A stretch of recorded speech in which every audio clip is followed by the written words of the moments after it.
নতুন রেসিপিতে আপনাদের স্বাগত। আজকে আমি আবার একটা অন্যরকম রেসিপি নিয়ে এসেছি। আজকে আমি কোনো জ্বালানি ছাড়া একটা রেসিপি করব, সেটা হচ্ছে চিড়ের পোয়া। চিড়ের পোয়াটা আমি কীভাবে করব প্রথম থেকে শেষ পর্যন্ত ভিডিওটা দেখবেন, স্কিপ করবেন না। আর ভিডিও ভালো লাগলে লাইক শেয়ার সাবস্ক্রাইব করতে একদমই ভুলবেন না। চিড়ের পোয়ার জন্য আমি এই যে নিয়ে নিয়েছি, এই যে এক থালা চিড়ে। এই চিড়েটাকে প্রথমে আমি এই মিক্সির জারে একটু গুঁড়ো করে আনবো, পেস্ট করে নিয়ে এসেছি। আর চিড়ে তো খুব মিহি হবে না, একটু খসখসে ভাব থাকবে, এরকম চিড়েটাই দরকার। আর চিড়েটা প্রথমে আমি এই চিড়েটা তো ধোয়া যাবে না, ধুলে তো নরম হয়ে যাবে, এর জন্য আমি চিড়েটা ভালো করে কুচে নিয়েছিলাম পরিষ্কার করে। এবার আমি এই থালায় ঢেলে নেব।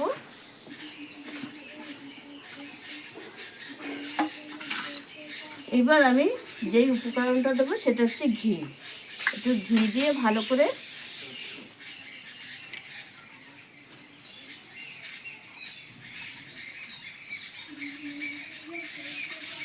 3 চামচ মতো এখানে ঘি দিয়েছি। ভালো করে চিড়ের সঙ্গে এটা এরকম হাতে ডলে ডলে একটু মিশিয়ে নেব। ডলে ডলে আমি ভালো করে এই যে মিশিয়ে নিয়েছি ঘিটা।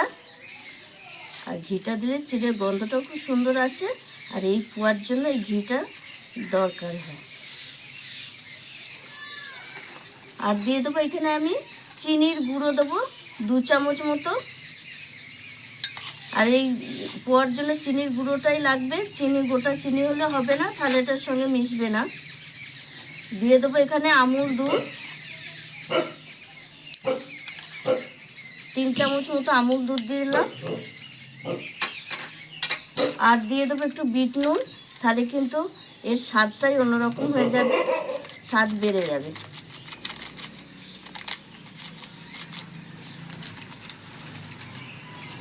আর দিয়ে দেবো এই যে নারকেলটা আমি কুড়িয়ে একটু মিক্সিতে পেস্ট করে নিয়েছি। আপনাদের কাছে শুকনো নারকেল থাকলে দিতে পারেন।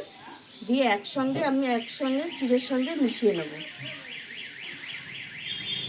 করে মিশিয়ে নিয়েছি। আর এই দেখুন বন্ধুরা, একদম ঝরঝরেই হয়ে গেছে। এবার আমি যেটা দেবো উপকরণ, সেটা হচ্ছে এই বোঁদে। এই বোঁদে দিলে খেতেও ভালো লাগবে আর দেখতেও ভালো লাগবে।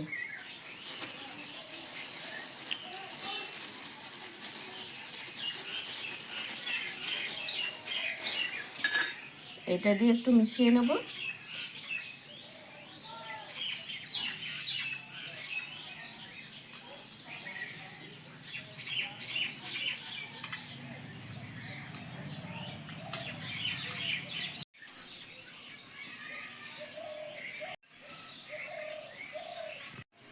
দেখুন বন্ধুরা, চিড়ের পোয়াটা হয়ে গেছে।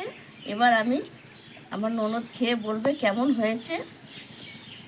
আর এইটা বেশ জলখাবারের টিফিন বা সন্ধ্যের টিফিন, এটা হালকা খিদের জন্য খুবই একটা ভালো রেসিপি। আর জ্বালানি ছাড়া এই রেসিপিটা দারুণ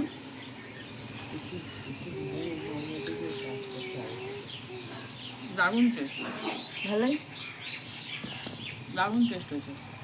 চটপট হালকা খিদের জন্য এরকম একটা রেসিপি আপনারা জলখাবারে বা বিকালের সন্ধ্যের টিফিনের জন্য করে নেবেন, কোনো ঝামেলা ছাড়াই। আর উনুন জ্বালানোর ঝামেলা ছাড়াই অসাধারণভাবে 5 মিনিটেই হয়ে যায়। আর আমার এই রেসিপিটি যদি আপনাদের ভালো লেগে থাকে, তাহলে লাইক করবেন, শেয়ার করবেন, সাবস্ক্রাইব করবেন। আবার দেখাবো আগামী ভিডিও। টাটা।